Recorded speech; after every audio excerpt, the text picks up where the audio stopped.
importância ímpar. Cada vez mais vai ter, infelizmente, situações de suicídio. O próprio Divaldo fala sobre isso, que durante esse momento de transição planetária, o que vai mais crescer é o suicídio. Por isso essa palestra, esse estudo. Acho importante ter consciência do que está se falando. Então, vou falar da etimologia da palavra suicídio. Ela tem origem do latim, suicidium, sui, a si mesmo, sidium, matar explicitamente. O mês de setembro, a história de Setembro Amarelo, de onde ela vem isso? Tinha um rapaz chamado Mike, ele era muito bom em mecânica e ele é um cara caridoso, então ele gostava de reformar os carros. Tinha um Mustang em 1968, ele reformou esse Mustang e pintou de amarelo, né? E todo mundo conhecia por ele ser uma pessoa filantrópica, uma pessoa carismática. No dia 8 de setembro de 1994, os pais tinham saído e quando voltam, vem o carro na garagem e a fumaça saindo do carro. E a carta dizia: mamãe e papai, vocês não têm culpa. Com amor, Mike. Isso foi às 23 horas e 45 minutos. Os pais chegaram às 23 horas e 52 minutos. E no dia do enterro dele, né, fizeram uma cesta com cartõezinhos amarelos escrito assim: se precisar, peça ajuda. E daí surgiu o Setembro Amarelo, tá? Nosso intuito aqui é a conscientização. A palestra em si, ela acaba sendo algo terapêutico, porque deixa a gente consciente. A definição de suicídio, né, ela é um ato deliberado, executado pelo próprio indivíduo, pode ser intencional e ambivalente. É um problema para o qual não existe uma única causa ou razão. Estudos mais desenvolvidos diz que a maioria das pessoas que cometem suicídio tem transtorno mental diagnosticado. Para vocês verem, cerca de 97% dos casos de suicídio, a origem é o transtorno mental. E desses transtornos, há aqueles que estão em destaque e aqueles por ordem decrescente de risco. A depressão, que é cada vez mais comum, né? Mas as pessoas estão se abrindo para poder se tratar. O transtorno de personalidade antissocial, borderline, os traços de impulsividade e agressividade, alcoolismo e outras drogas, esquizofrenia e transtorno mental crônico. Hoje eu não vou me deter, devido ao tempo, para falar de cada transtorno mental. A doença mental, isso é importante. A doença mental altera de forma radical a percepção da realidade, interferindo no livre-arbítrio da pessoa. Pesquisas mostram que as pessoas com risco de suicídio, tendo espaço, disputa, geralmente desistem de acabar com a própria vida. Por que é importante saber isso?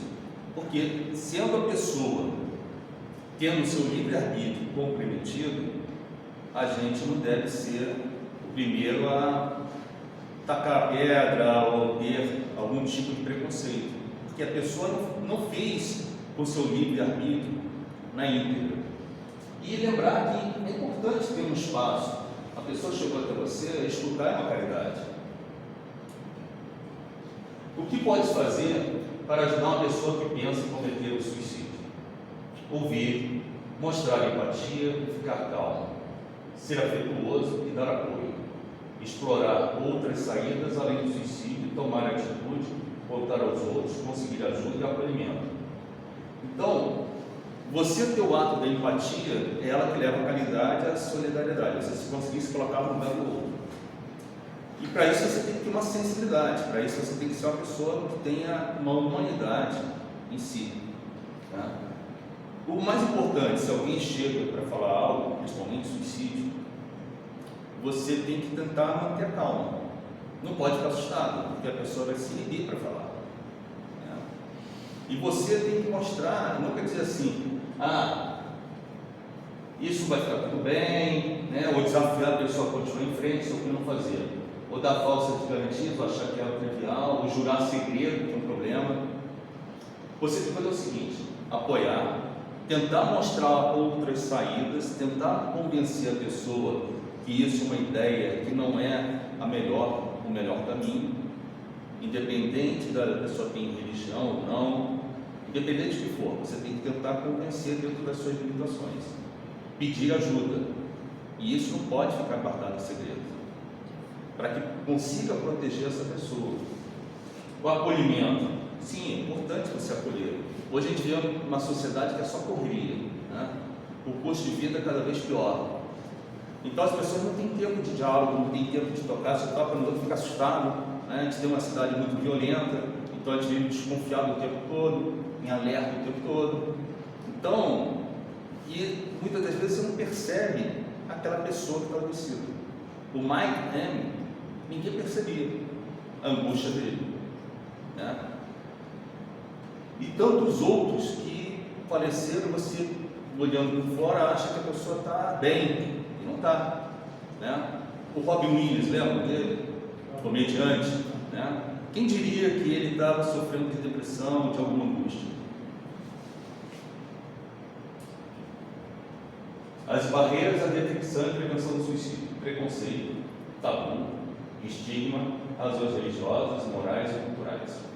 Preconceito, tem um conceito antes, quer dizer, você não conhece a pessoa, não conhece o assunto e já acha que tem uma opinião formada sobre aquilo.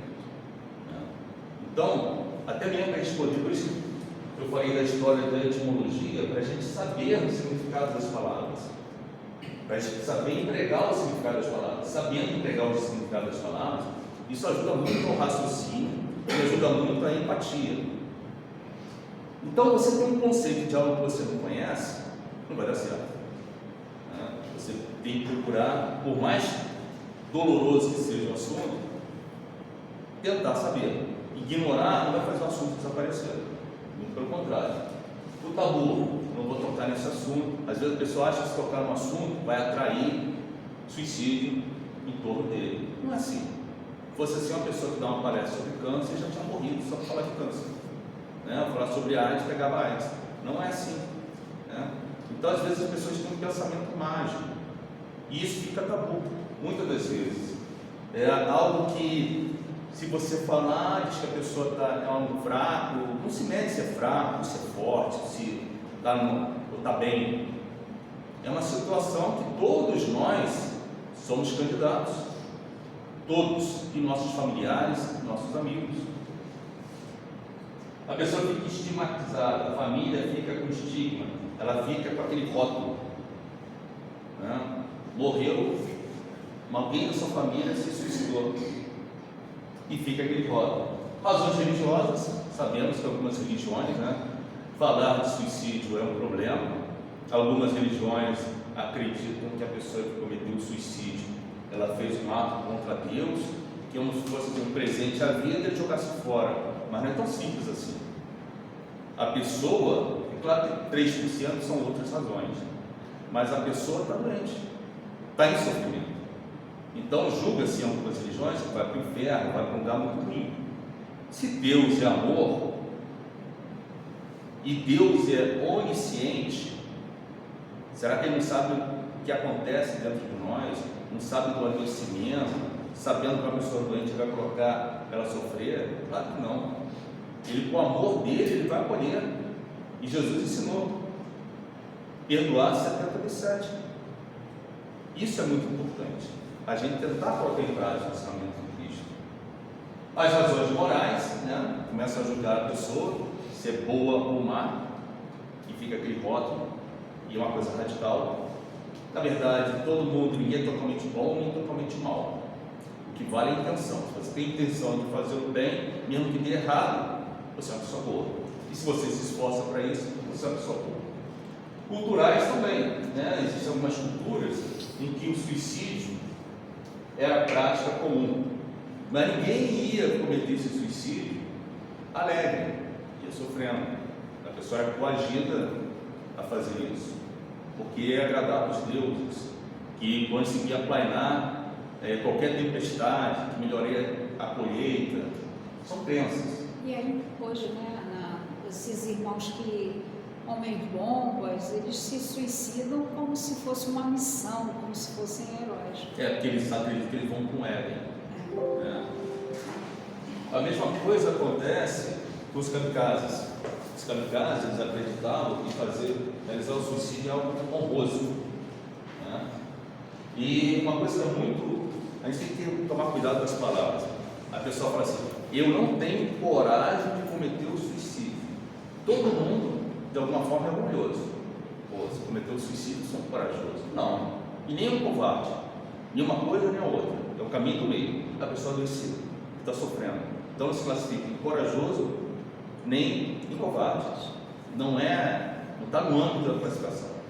Tá? Se a pessoa está perturbada, não cabe aqui classificar aquilo. Existe o suicídio direto e tem o indireto.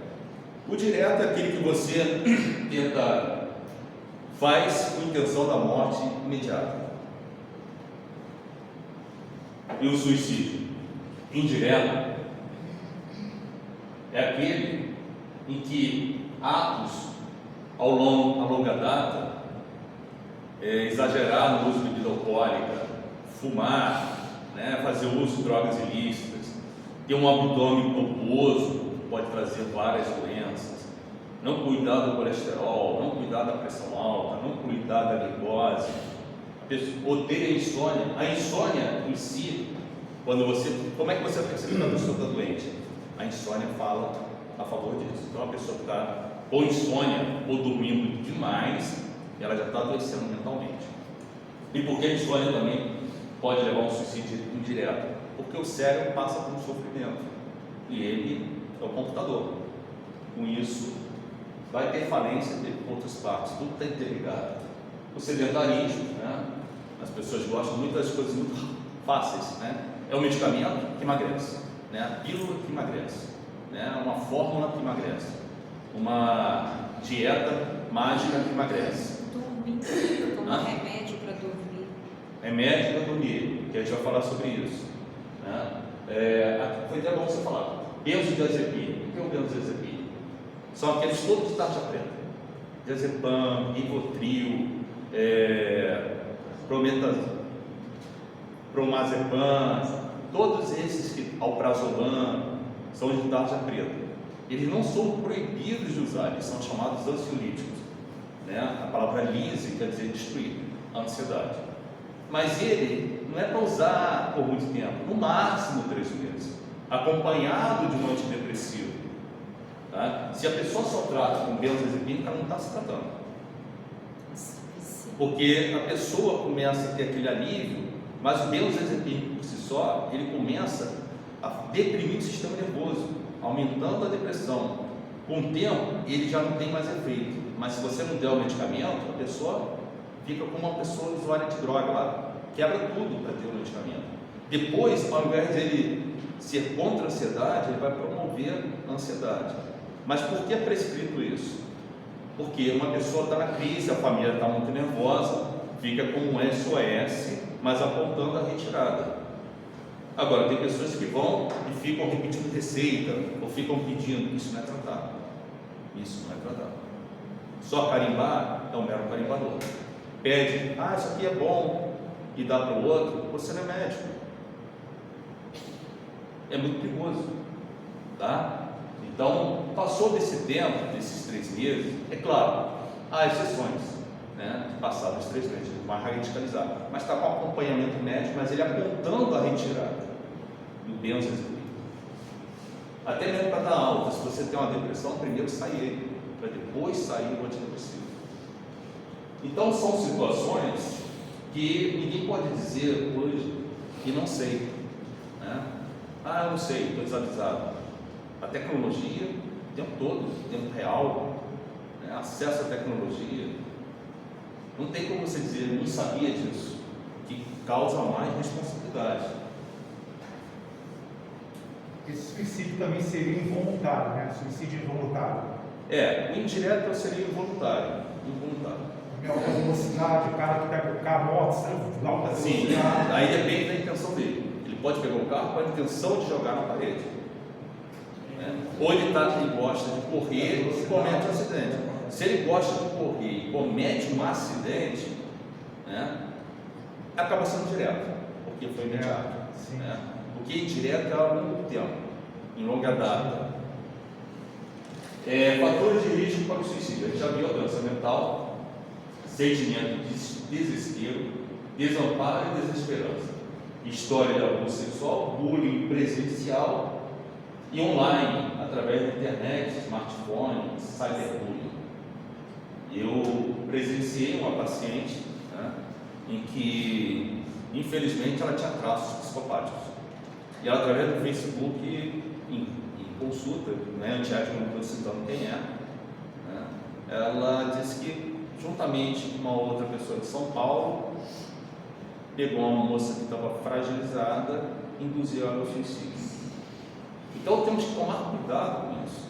Existem pessoas que têm um ar de perversão, né? Você chegar e jogar a pessoa na internet, falar mal dela, né? Começar a fazer acusações falsas, não pode ser falsa ou verdadeira, né? Isso é divulgado, a pessoa entra em vergonha, ela não vê saída, é muito perigoso. Então a gente tem que ficar de olho ao acesso à internet.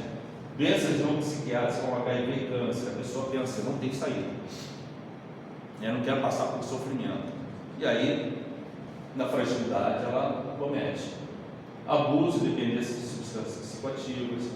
A pessoa que tem história familiar aumenta a chance de ter, mas é como qualquer doença, tem uma história de pressão alta, aumenta a chance de ter. Diabetes também, depressão também. Trabalhadores não qualificados e viver sozinhos. Quanto menos laços sociais tem um indivíduo, maior o risco de suicídio. Então, quanto mais você enreda, né, melhor é. Tem um vínculo com alguma religião, tem um vínculo num clube, né, vai fazer uma atividade física. Você ter outros para que você confie é muito importante. A pessoa sozinha, ela não tem condições de resolver isso. E tem pessoas que realmente têm dificuldade de conseguir amizade. Tentativa prévia de suicídio. Se a pessoa tentou, pode ter certeza que há maior chance de tentar novamente. Aspectos psicológicos aumentam o risco para o suicídio. Perdas recentes, né? Alguém da família faleceu, um amigo, uma amiga, namorado, seja quem for, namorada.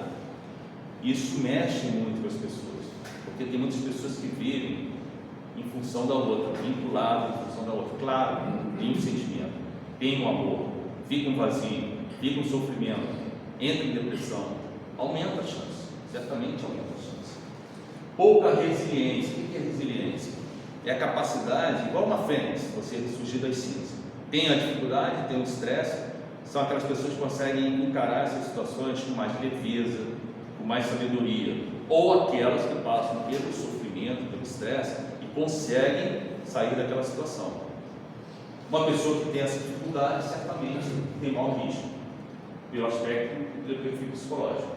A personalidade impulsiva, o impulsivo ele não para, ele não pensa no que vai fazer, ele simplesmente age sem pensar, sem refletir. Claro que ele tem chance. Um agressivo, certamente, né? Porque quem bate também vai sofrer o dano. E aí a gente sabe que tem muita pessoa armada, né? A gente vive uma cidade que a vida é completamente desvalorizada, é só estatística, infelizmente, e vira algo comum, até através dos meios de comunicação em massa. Humor instável, ter sofrido abuso físico, mental, sexual na infância. A desesperança, desespero, desamparo. Então, há muitos casos de sofrimento na infância, seja físico, seja mental, seja sexual. Até mesmo, tirando a infância, aquela pessoa que está no ambiente de trabalho, né, e comete, está cercada de assédio moral, isso pode levar ao suicídio também, porque não tem como adivinhar, né, se a pessoa está fragilizada ou não. E os fatores protetores. Religiosidade. É tão importante a religiosidade, né, que as faculdades de medicina inseriram uma disciplina ligado a isso, chama espiritualidade. Por que perceberam isso? Que as pessoas, quando se enterram, aquelas que têm uma crença, elas têm maior chance de sair em alta. Existe ele já desencarnou, um neurologista e psiquiatra judeu chamado Viktor Frankl. Ele criou a logoterapia, que ele percebeu no campo de concentração. Todas as pessoas que tinham um propósito, né, que tinha algo ou alguma religião, conseguiram sair do campo de concentração. Aquelas que não tiveram, ou ficaram, ou tiveram maior dificuldade. Amigos, né? Às vezes um amigo, uma amiga é mais irmão ou irmã do que o seu próprio irmão, irmã. Né? O amigo é de graça. É tão bela a amizade que ela é de graça, não tem segunda intenção. Você gosta, pronto. Né? É aquela pessoa, você está cercado de amigos, você sente mais vontade de viver. Então, quem não está sem ver os amigos, ou está sem falar com os amigos, chega em casa, liga, não passa só mensagem não, né? Marca um dia para se encontrar, vai ser importante para você e quem sabe você está salvando a vida do seu próprio amigo. Os exercícios, os exercícios físicos, né? Sabemos que a tríade para ter saúde é higiene, dieta e atividade física. Então é medicamento para tudo. Trabalho voluntário, isso que é importante. O trabalho voluntário ele vai ao encontro, né, de solidariedade e de caridade. Então a pessoa sai do eu, do egoísmo. Quando a pessoa está adoecida, ela não consegue praticar esses atos de caridade e solidariedade porque ela consegue só olhar para ela, mas não porque ela é egoísta, é porque ela está sofrendo e não tem forças para poder ajudar o outro.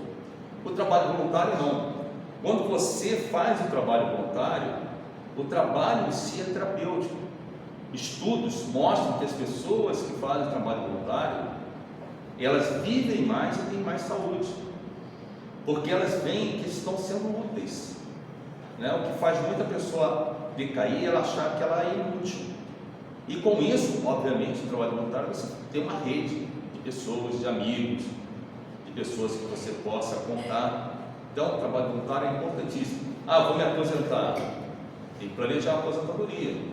Insere trabalho voluntário, super saudável, faz a diferença. Né? Se você quer fazer a diferença, contato com a natureza. Todo mundo sabe que pertencemos à natureza, contato com a natureza é importantíssimo. Só que fica conhecido como algo que realmente é verdadeiro através da ciência. A ciência conseguiu comprovar que o contato com o verde promove saúde. Saúde que nos níveis pressóricos, da pressão arterial, da glicemia, do açúcar no sangue, da imunidade. Ainda não provaram o ambiente de praia, mas certamente tem o seu benefício. Convive com criança e animais domésticos. Mora sozinho? Vai ter um animal doméstico. Antigamente, né, as pessoas tinham na sua maioria o cão. Observa-se hoje, até por estatística, que aumentaram o número de gatos sendo domesticados, como domésticos, porque o gato convive bem dentro do apartamento, ele é mais independente, né? E o gato também é amigo, assim como o cão é amigo. O cão já é mais difícil ficar em apartamento, né? Ele tem muita energia, ele precisa ficar numa casa, mas você ter um animal doméstico faz toda a diferença. As pessoas que estavam com Covid, alguns estudos ingleses mostraram que essas pessoas que tinham animais, principalmente os gatos, né, porque as pessoas ficaram, obviamente tem muito mais apartamentos, né, pela especulação imobiliária do que casas, elas começaram a aumentar a imunidade só ver aquele seu amiguinho, né, que ele passa a ser membro da família, com as graças, as brincadeiras. Você não tem como não rir, né? Você não tem como, você ter um animal doméstico é algo que causa propósito para você. Você chegar em casa, você não mora com ninguém, mas você tem aquele animalzinho, alegria, saudade, felicidade, né? E as crianças nem se falam, né?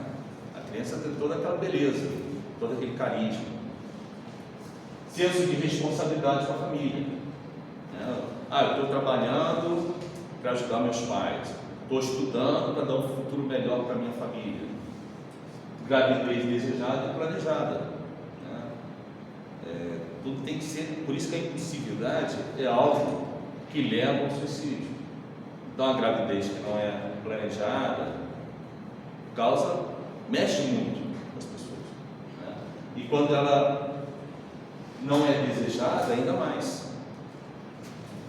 Estar empregado, muitos cometeram suicídio porque aumentou o número de desemprego naturalmente, pessoas se jogaram de edifícios por conta do desemprego. Capacidade de adaptação positiva, o que é isso? Tudo na vida, bem e mal, é algo relativo. Se eu chego para vocês aqui, pergunto assim: entre a noite e o dia, o que você prefere? Entre a luz e as trevas, o que prefere? Todo mundo vai dizer a luz. Mas um sol do meio-dia, no verão, quem vai fazer o bem? É a sombra. Né?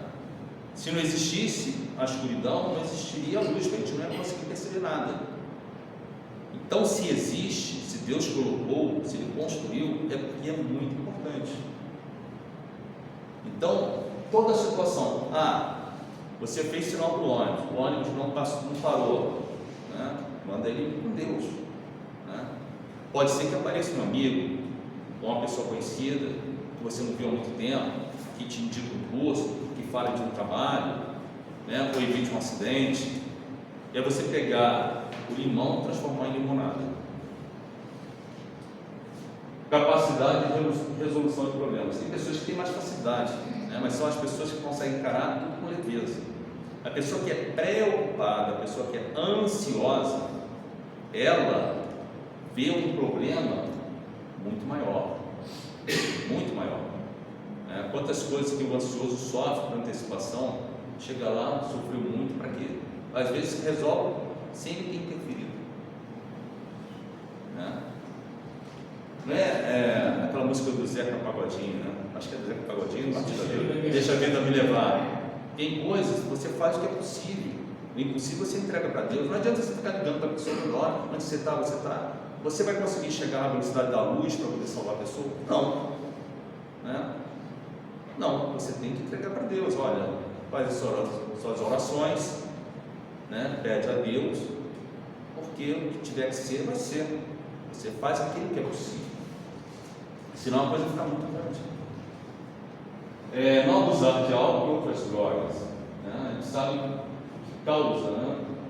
Leva à violência, leva à esquizofrenia, leva à depressão, a pessoa não vê saída, ela fica mais limitada, o cérebro sofre, ele fica com menor capacidade. E além do que, né, nós sabemos que existem os espíritos simpáticos. Um usuário de álcool e drogas, ele vai andar com quem? Quando a gente está na festa, a gente sempre procura aqueles que tem um papo que a gente gosta. Se tiver um monte de fumante, só vai começar fumante. Eu não gosto de cigarro. Se alguém gosta de falar de novela, vai ficar o pessoal que gosta de falar de novela. Quem gosta de falar de esporte, assim, cada assunto.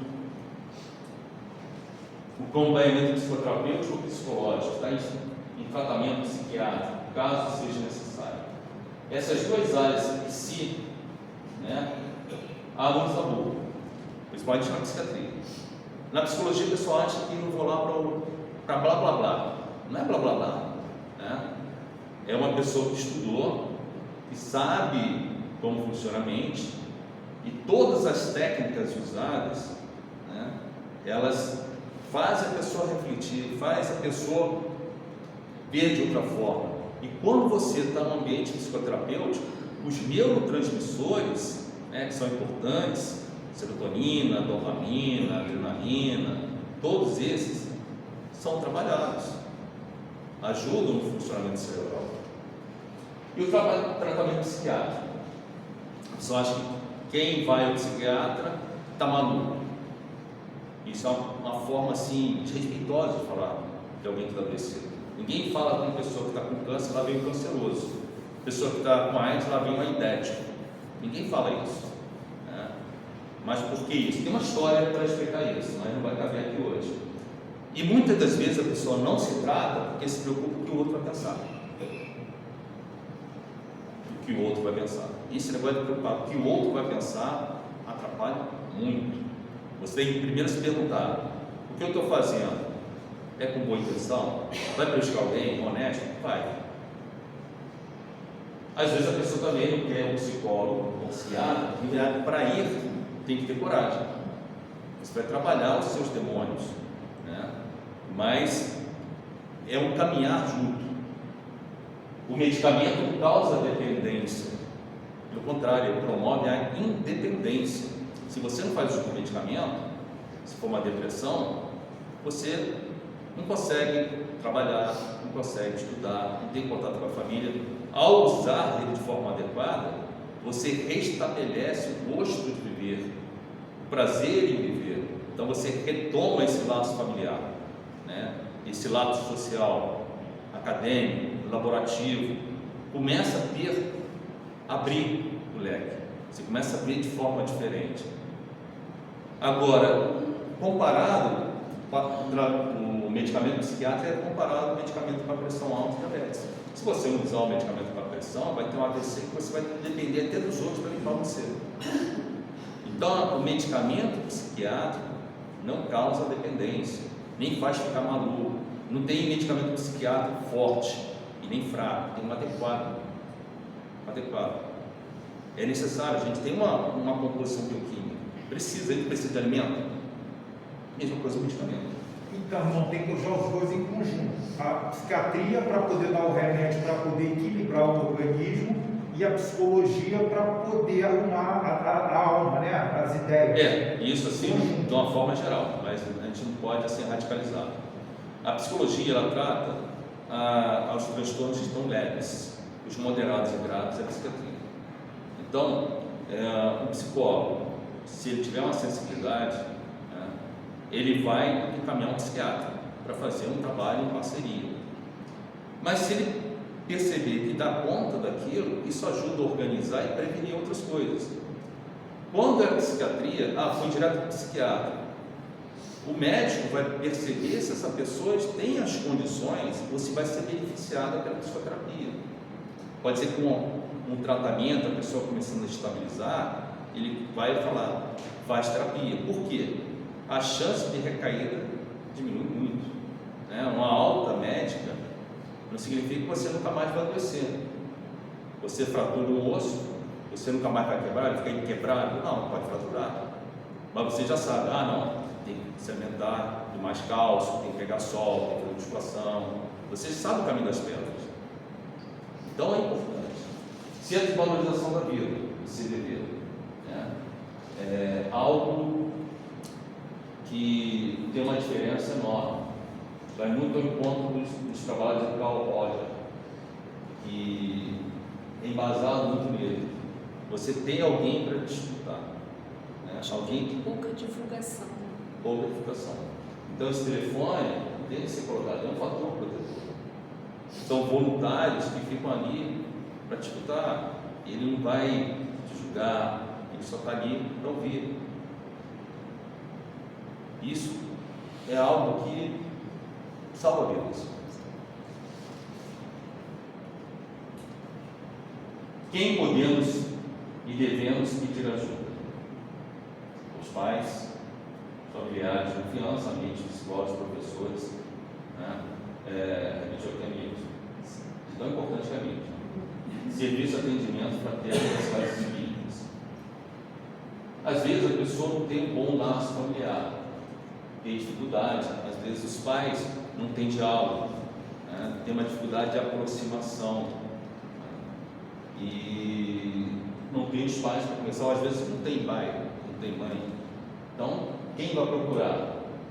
O professor, um amigo, né? Quem pode, um psicólogo. E as casas espíritas, através do atendimento fraterno, ele é terapêutico. Você não precisa às vezes nem falar nada. Às vezes a pessoa quer que você fique do lado em silêncio, fazendo companhia. É bom amigo, às vezes você chega do lado e vai conversar, mas tem situação que você percebe assim, que ele só quer que você fique ali do lado quietinho. Isso já é um apoio, porque existe a energia. pós-venção do suicídio. Já ouviram falar em pós-venção? A pós-venção é a prevenção depois do suicídio. Para quem? Os familiares, amigos, pessoas que amam aquela pessoa, que são ligadas a ela. Por que é necessário? Porque se não houver a pós-venção, há muita chance de que aquelas pessoas ligadas àquela que cometeu o ato façam a mesma coisa, cometam o suicídio. Aí como é que é feito isso? Acompanho psicoterapêutico, alguém que começa a dar sentido, ou às vezes em qualquer religião, visitar aquela pessoa, não estigmatizar, dizendo, vai para isso, vai para aquilo, inferno, roubado. Não existe isso. A gente tem que pensar que Deus é amor. Tem que pensar nisso. Então, após o suicídio, se alguém tiver a infelicidade disso, saibam como proceder. Por isso que eu falei que esse assunto que a gente está estudando, ele é terapêutico. Ninguém está livre de ter alguém que cometa um suicídio. Quando ter uma situação dessa, saiba e multiplique esse conhecimento. Uma vez que a gente tem algo que a gente aprendeu, aumenta a nossa responsabilidade. Muito é cobrado, a fim muito é dado. Então, multiplique isso, mostre isso para as pessoas, que após um suicídio de alguém, tem que ficar de olho naquela outra pessoa que está envolvida, tem que ter um cuidado, tem que ter um amparo. Não pode, acabou, mudou. Não, um suicídio modifica tudo na vida da pessoa, tudo, e ela precisa de ajuda, entenderam? Isso aí é pós-venção. O tratamento, os mais comuns, a psiquiatria, a psicologia, os medicamentos, a própria terapia, pode ser feito por psiquiatra, psicólogo, às vezes por outras profissões, depende da abordagem psicoterapêutica. A educação, é o que a gente está falando aqui, a religiosidade, você ter certeza que tem um Deus que te protege, que Ele consegue fazer aquilo que você não consegue fazer, que Ele ama você, que se a característica dele é onipresença, Ele está do seu lado o tempo todo. Se Ele é onipotente, pode fazer tudo. Se Ele é onipresente, se Ele é onisciente, Ele sabe de tudo. E sendo amor, é justiça, é Pai. E a religião também é aquela esperança ou a certeza que a vida continua, que a vida continua,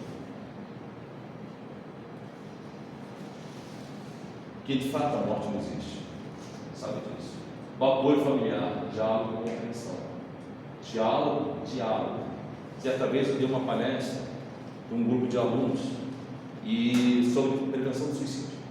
E uma das coisas que eu falei é que às vezes você tem uma família de 10, 20 pessoas, todo mundo é sozinho, porque não tem diálogo, não é no celular. Ele, na semana seguinte, ele veio falar comigo. Você vê como a palavra tem força. O Senhor salvou a minha vida. Eu ia cometer um suicídio essa semana. Quando o Senhor falou isso, que só é ele e a mãe.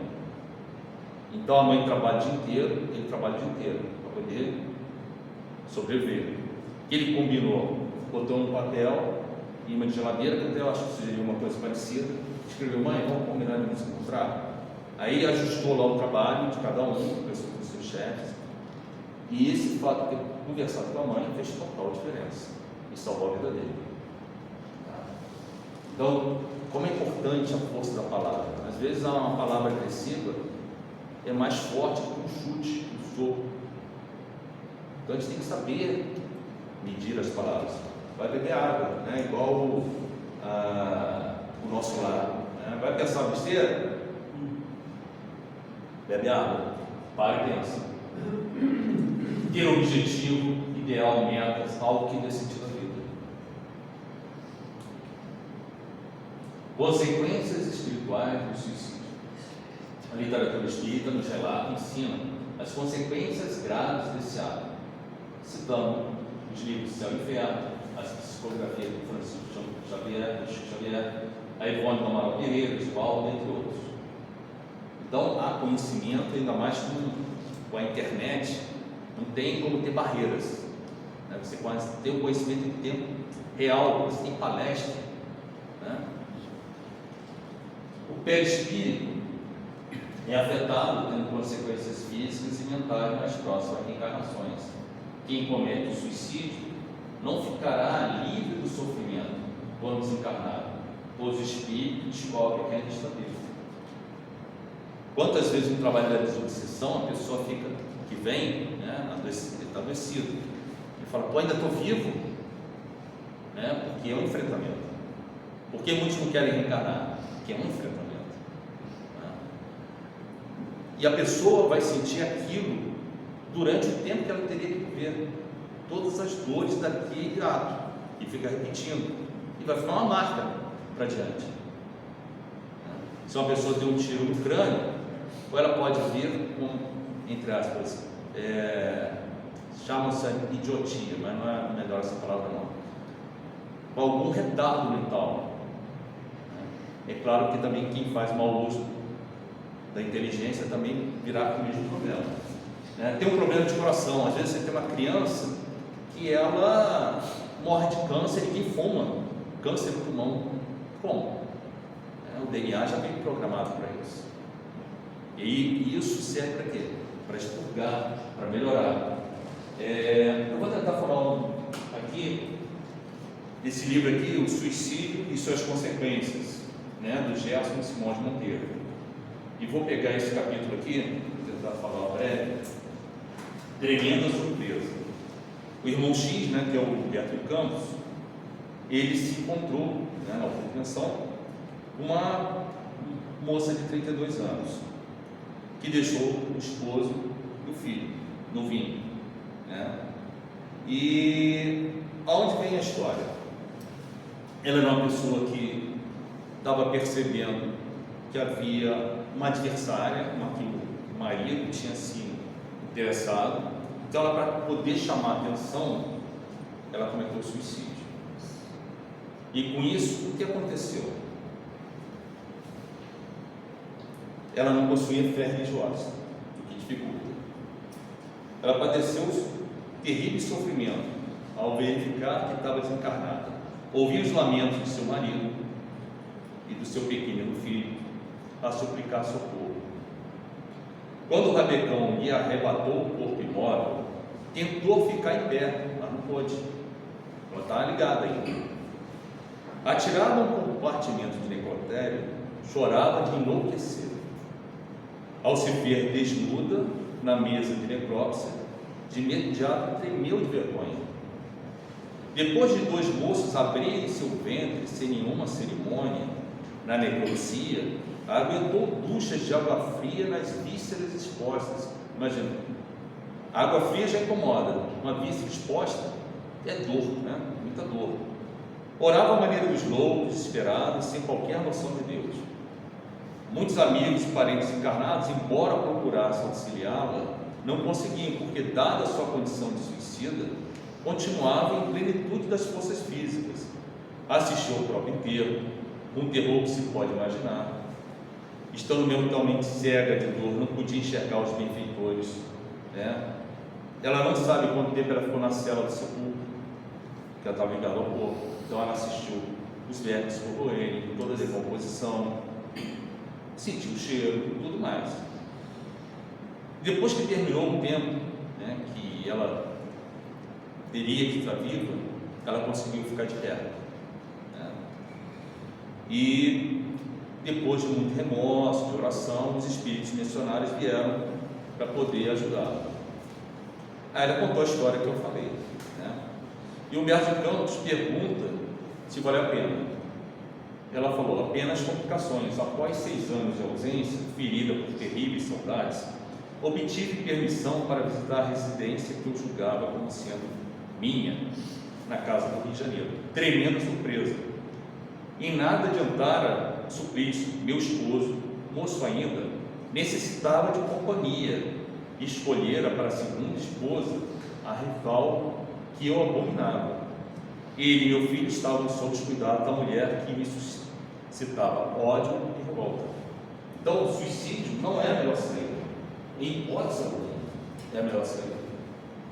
Pelo fato dela não ter uma religião, dela não conseguir enxergar, às vezes você tem dificuldade de enxergar Deus no sentido entre aspas, isso gera uma dificuldade enorme no mundo espiritual, porque a vibração é outra, né? Então, não vale a pena. Não vale a pena. Tem consequências que também não é só orgânicas, mas também muitas leis sociais, muitas situações mais difíceis, tudo mais. O espiritismo como fator de proteção e prevenção. E aí temos, você tem quase tudo.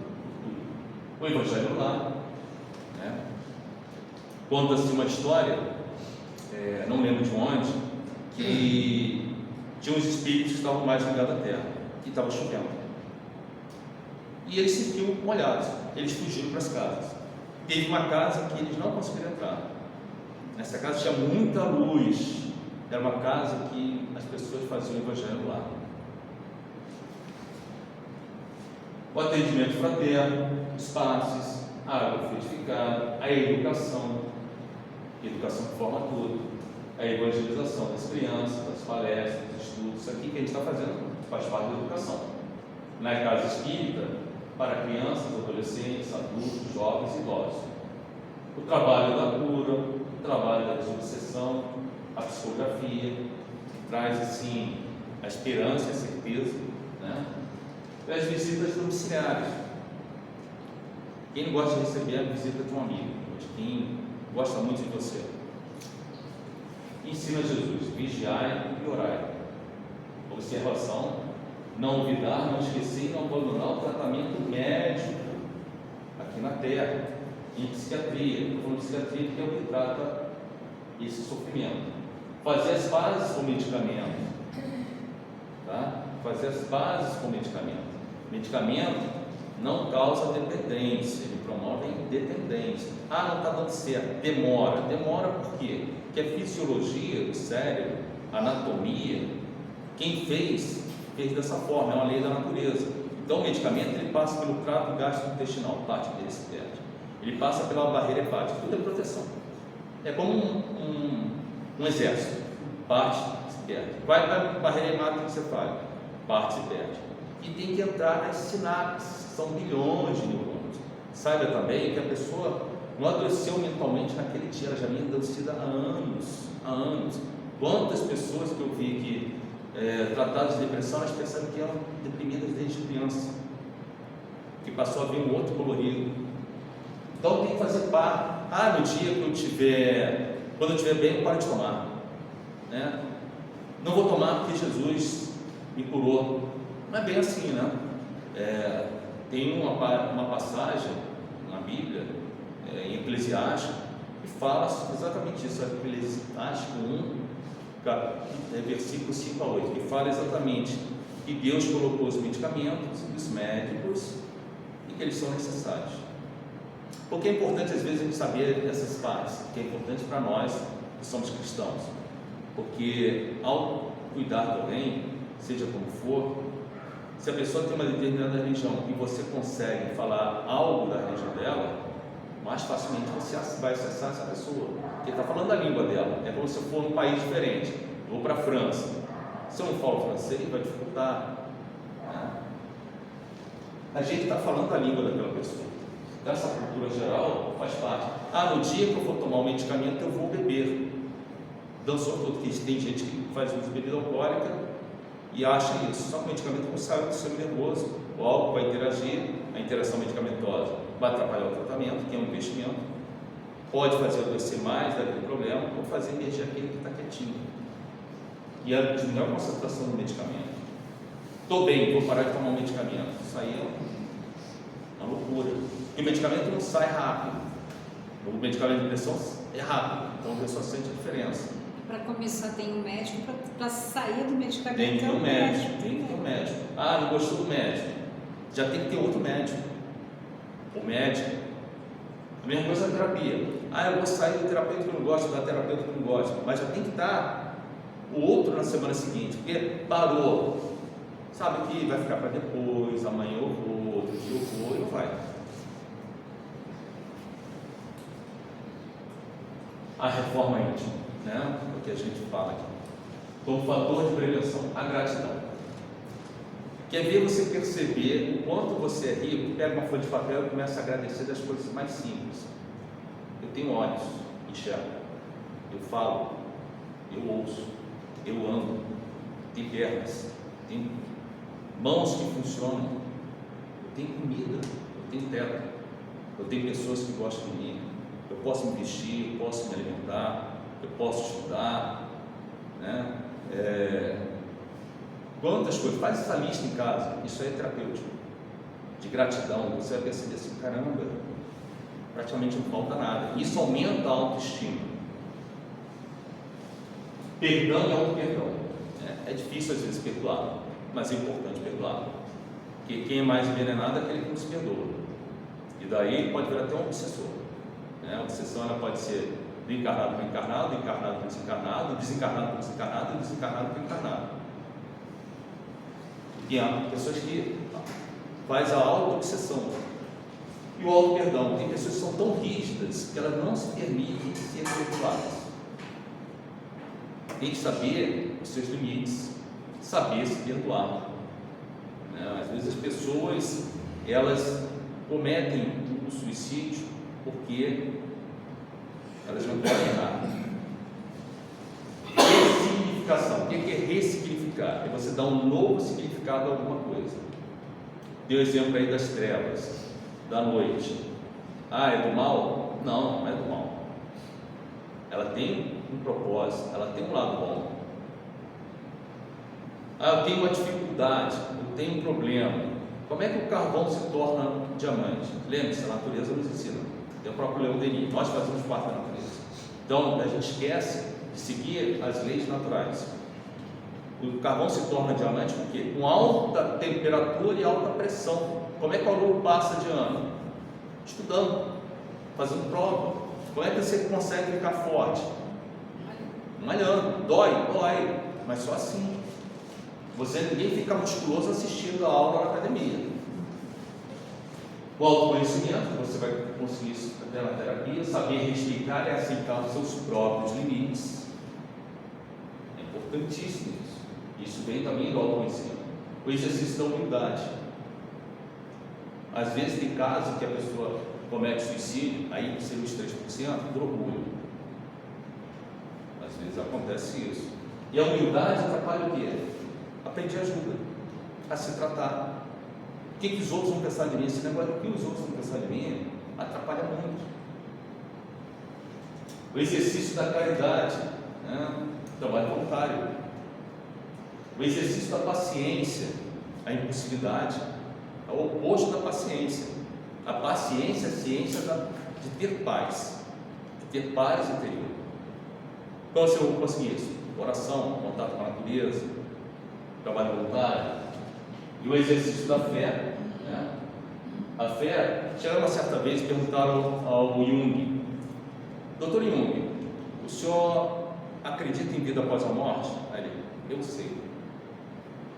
Doutor Jung, você acredita em Deus? Ele falou: eu sei. Então, eu sei é mais do que qualquer outra coisa. Então, quando Jesus pega Pedro no mar, né, ele vem andando. No momento que ele duvida, ele cai. Então, a gente no mundo espiritual, a gente sabe que tudo é pensamento. Eu transformo o perispírito do jeito que eu quiser, o pensamento. Sabe-se que através da física quântica, que é diferente da física clássica, as leis são outras, que há modificações e que o pensamento tem influência. O exercício da esperança, né? Você tem que ter esperança, acreditar nos seus sonhos.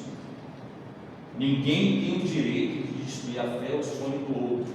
Não deixe, não autorize. As pessoas fazem algo com a gente, né? Por ela, a culpa dela é que a gente autoriza. A gente não pode autorizar isso. E se ver alguém fazendo isso, a gente, como cristão, como gente que comete injustiça, vai defender aquele que está mais fraco e não vai deixar isso acontecer. Se tiver alguém na sua família com essa mesma história, mostre que os sonhos são possíveis. A fé ninguém pode destruir, não pode. Então ninguém tem direito a isso. Nunca deixe, porque tudo começa no sonho. Eu sonho em fazer alguma coisa. É honesto? Vai prejudicar alguém? Vai em frente. Lembrar que você faz parte da natureza. E aí, você fazendo parte da natureza, você cumpre leis da natureza. Ninguém pode chegar e falar assim: estou de bronca com a lei da gravidade, não vou descer. Uma hora vai descer, vai ter que descer. Então, se você não se trata, a lei da natureza vai cobrar. E o espírito pertence à natureza, o perispírito pertence à natureza. São leis da natureza que a gente obedece. A gente não lê o manual de instrução da máquina em nível espírito. Ter propósito na vida. Ter propósito, seja o que for. Eu estou aqui porque eu percebo que eu fazendo essa palestra estou ajudando as pessoas. Ótimo. Eu estou aqui porque eu estou ajudando a salvar vidas. Ótimo. Não, eu vou para a escola porque eu pretendo ser médico, advogado, professor. Ótimo. Ter propósito. Ou você dá propósito para o outro. Se ele não tiver dificuldade, tem propósito. Não ficar fazendo comparações. Isso é horrível. Porque ninguém pode se comparar ao outro. Cada um é único no universo. Cada um tem uma história única. Cada um tem uma história pretérita única. Cada um tem um componente genético único, uma família única. Então, não dá para fazer comparações. Porque você é bom numa coisa que o outro não é. As pessoas ficam muito de aparência, mas você não sabe. Todo mundo tem o seu sofrimento. Todo mundo tem uma deficiência. Então, não se compare ao outro. Poxa, fulano tem isso, eu não tenho. Para com isso, olha para si, aí você consegue andar. E o reconhecimento, isso é importantíssimo. Como é que é o reconhecimento? Você está no trabalho, aí tem uma pessoa que trabalha para você. Ela tem dificuldades para chegar na hora, mas você vê assim, ela é honesta. Fala para ela: poxa, você é uma pessoa honesta, você é uma pessoa simpática, você é uma pessoa que ajuda os outros. Em casa também. Vou contar uma breve história por conta da falta do reconhecimento. Certa vez um pai chega no quarto do filho e o filho estava com o pé na janela. Essa história é real. O pé na janela, ele se jogou do prédio. A história é a seguinte: o pai era muito rígido e cobrava só nota 10. Só nota 10.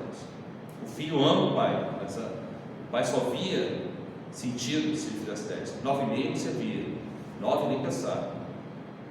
Ele deixou uma carta: pai, eu amo o senhor, fiz o meu máximo, mas não consegui. E cometeu o ato, porque não houve um reconhecimento do esforço do filho, do amor do filho. Então pega alguma coisa daquela pessoa e valoriza a pessoa, reconhece. Quando a gente é reconhecido por alguma coisa nossa boa, não faz diferença.